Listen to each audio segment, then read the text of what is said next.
owners. Hindi po tatama yung sinabi ni Jake Almeida Lopez na inagaw ni Presidente Marcos yung ABS-CBN. It was a part of the national policy to immobilize and control.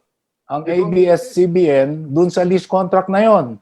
Ngayon, sa tanong ninyo kung dapat bang magbayad ang gobyerno sa Lopezes sa panahon ng March 1, 1986 to October 1992, sa tingin ko po hindi. Dahil dapat ang ABS-CBN po ang magbabayad sa gobyerno ng 1.2 million a month because of the lease contract which they executed in 7 September 1986. Mr. Chairman. Tama po ba ang pagkakaintindi Mr. Chairman, i-klaro ko lang po, Sige po, Congressman Vice Chairman Defensor. Congressman PD, namimix po kasi ano po. Yung pong RPN 9, may utang po sa ABS. 1.2 million, ang total po nun 54 million. Yun po ang nandoon sa arbitration agreement. Ang sinasabi po ni Commissioner Agbayani, yung equipment naman ni BBC na nirenta ni ABS-CBN, 1.2 million, ang sinasabi po ni Commissioner Agbayani, hindi binayaran magmula 1986 hanggang 1992, which totals to about 72 million pesos. So dalawa po yun, ABS, RPN 9, ang may utang po, RPN 9 kay ABS. ABS, BBC, ang may utang po ay ang ABS sa BBC na siya naman pong nasa PCGG ng panahon yun. Thank you, Mr. Chairman. Nililinaw lang Maraming natin, salamat Commissioner. sa interjection, Vice Chairman Mike Defensor. Muntikan mo na nung masabi yung Agbayani mo. Sige po, Congressman PD, pakituloy po.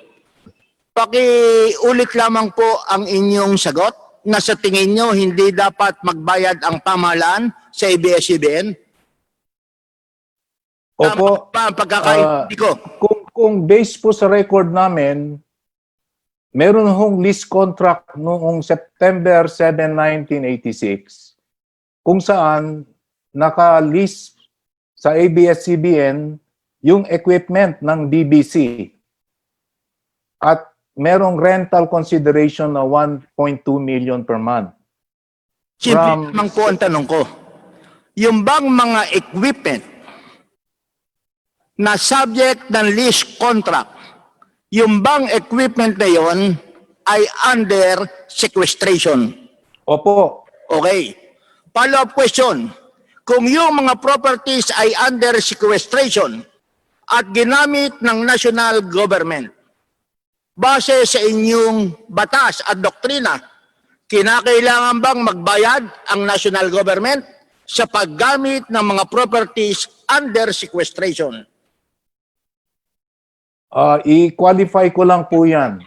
If the purpose of using the equipment is for the purpose of preserving the asset from deterioration, hindi na po kailangan kasi that is just an incident of its preservative power. Pero kung ang purpose po ng paggamit ng gobyerno dun sa sequestered asset pagnenegosyo at kikita ang gobyerno, well, under the doctrine of fairness, then the excess from the preservatory expenses should be deposited to the National Treasury until the final adjudication of the true ownership of the sequestered asset is determined.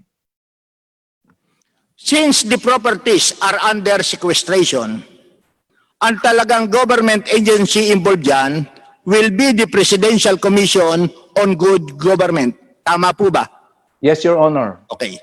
At base sa inyong mga records, yung bang paggamit ng gobyerno doon sa mga facilities ng RPN 9, Banahaw Broadcasting ay naging profitable o hindi? Honestly, Your Honor, hindi ko po nakita yung financials niyan. At wala po, Obligasyon. at based po sa record namin, wala po kaming pumasok na pera arising out of that sequestered asset. Wala ho kaming collection dyan. Hingin na lang namin yung lease contract. Opo. Okay. Pangalawa, bukod ba sa properties under sequestration na nasa ABS-CBN, napakarami yung sequestered properties. Tama po ba? Opo. Yes, Your Honor. Katunayan hanggang ngayon, pagkalipas ng 12,520 araw, hindi pa tapos ang inyong trabaho. Tama po ba? Hindi pa po. Tama po kayo. Okay. Bukod ba ron sa rental na binayad ng government sa ABS-CBN, mayroon pa bang sequestered properties na ang national government ay nagbayad sa may-ari ng sequestered properties? As far Wala. as you know and based on your records. Wala po akong natatandaan na kami po nagbabayad. Okay. Maraming salamat, Commissioner. Thank you very much. Thank you po. Mr. Chair, Yes, Congressman Defensor. yeah, I would like to reserve the right to also ask the Commissioner Agbayani, but Mr. Chair, I understand, well, first would like to thank the Attorney Almeida. Maraming salamat po sa inyong presentasyon. Kung gusto po ni Attorney Almeidang makinig at pakinggan yung mga sinasabi, maganda rin po siguro dahil siya po talaga may first-hand information sa mga nangyari. Pero nandiyan din po ang ating Senator Enrile, Mr. Chairman. Thank you. Maraming salamat, Congressman Defensor. Sa kalaman po ng lahat, kasama natin ngayon si former Senator at former Senate President Juan Ponce Enrile. Siya po ang Minister ng Ministry of National Defense na nag-issue ng order, ng Ministry Order number A, letter A, number 003, ordering the sequestration of RPN 9, IBC 13, and BBC 2. At siguro po, marapat lamang na pagsalitain natin si Senator Enrile para po malaman natin na mas malinaw kung ano ba ang sakop ng Ministry Order A003 at kung paano po ba ginawa ang implementasyon ng Ministry Order na ito. Former Senator Enrile, you're now recognized.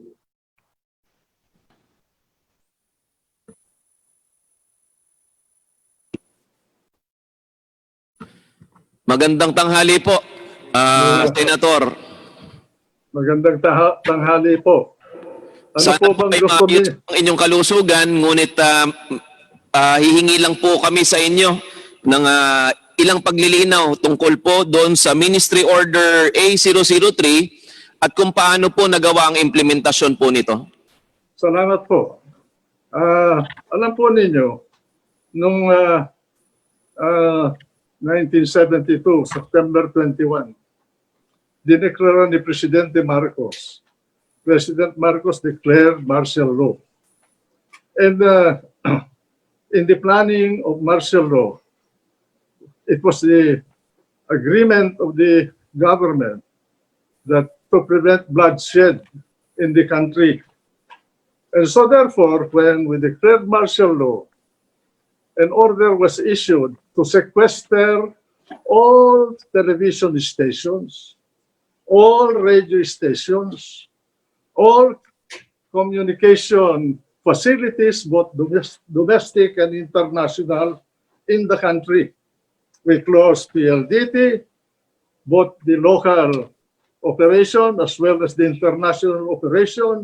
We closed Channel 2, the entire facilities of ABS-CBN, Channel 5, Channel 4, Canlaon Broadcasting Station, Channel 7 of Bob Stewart, Channel 9, Channel 13, Channel 11 of Elizalde, 13 is Soriano, Channel 5 is the channel of the Roses, and all the radio stations throughout the land, in order to control the situation so that there will be no reaction or opposition to the declaration of martial law.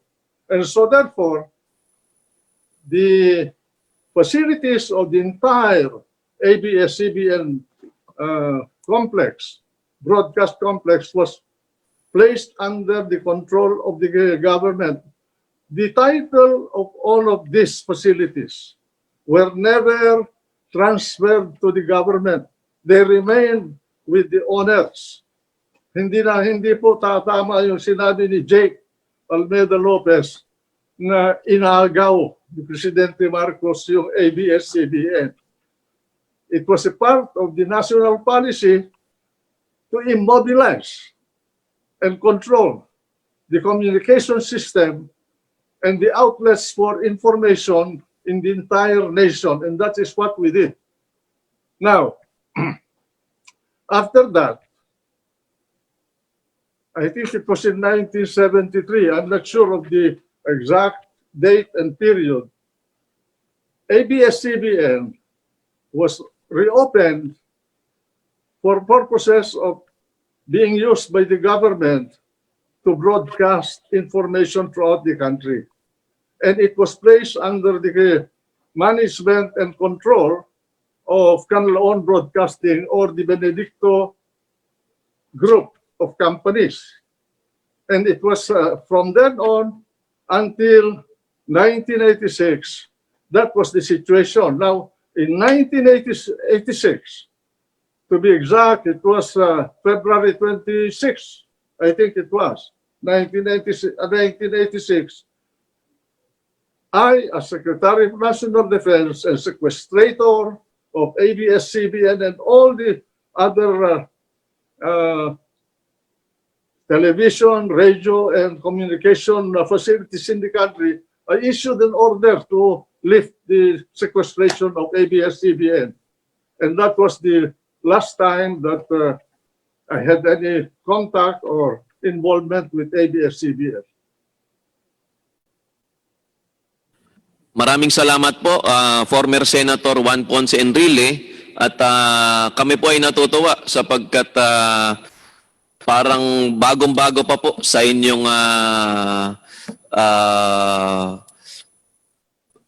isipan ang mga nangyari nung panahon po ng martial law hanggang po nung panahong ito. Maraming salamat po, former Senator and Senate President Juan Ponce Enrile. Incidentally, I would like to tell you that I think it was about the middle of 1973 when Henny Lopez, the father of Gabi, asked a meeting with me, and we met at the coffee shop of Intercontinental Hotel here in Makati. And Henny Lopez said that they wanted the government to take over ABS-CBN and transfer the ownership and control of ABS-CBN because they could not service their loans. That was the situation. Now, but President Marcos rejected the offer. And because of that, it was, as I said, it was placed under the management and control of Bobby Benedicto. And I think Bobby Benedicto provided new equipment for the television organization of the Lopezes. And that was used throughout the period of martial law until I lifted the sequestration in February of 1986. Tama po ba yung pagkakaintindi po namin na gustong ipasalba ng mga Lopezes nung panahon pong iyon, nung 1973, yung ABS-CBN mula sa pagkakalugi? Tama po ba, Senator Enrile? Tama yun. At nauna yan na offer ng mga Lopezes sa gobyerno. Ang sumunod na offer nila yung tungkol sa meralco. At yung record noon ay nasa isang report na ginawa ni Chairman Emilio Adelio ng meralco noon at linagdaan din ni President Sen. Gabaldon ng meralco noon. Yung report na yon at hinihiling ni Don Eugenio Lopez na kunin na ng gobyerno yung meralco sapagkat hindi nila kayang i-service yung kanilang mga loans noong mga panahon na yon. Maraming salamat po, Senator Juan Ponce Enrile. Sa madaling salita po, pati yung meralco ay pinasasalba rin po ng mga Lopez noong panahong iyon? Yun ang sa katotohanan. Dahil nahihirapan sila na mabayaran. I think if I remember correctly, ang utang ng meralco noon na hindi nila nahihirapan sila na bayaran is a little more than 100 million pesos. Maraming salamat po, Senator Juan Ponce Enrile. Meron pa po bang nais magtanong kay Senator JPE? Yes, Congressman Remulla. Magandang hapon po, Senator Enrile. Magandang hapon na Congressman Remulla. Buwaying, kumusta ka?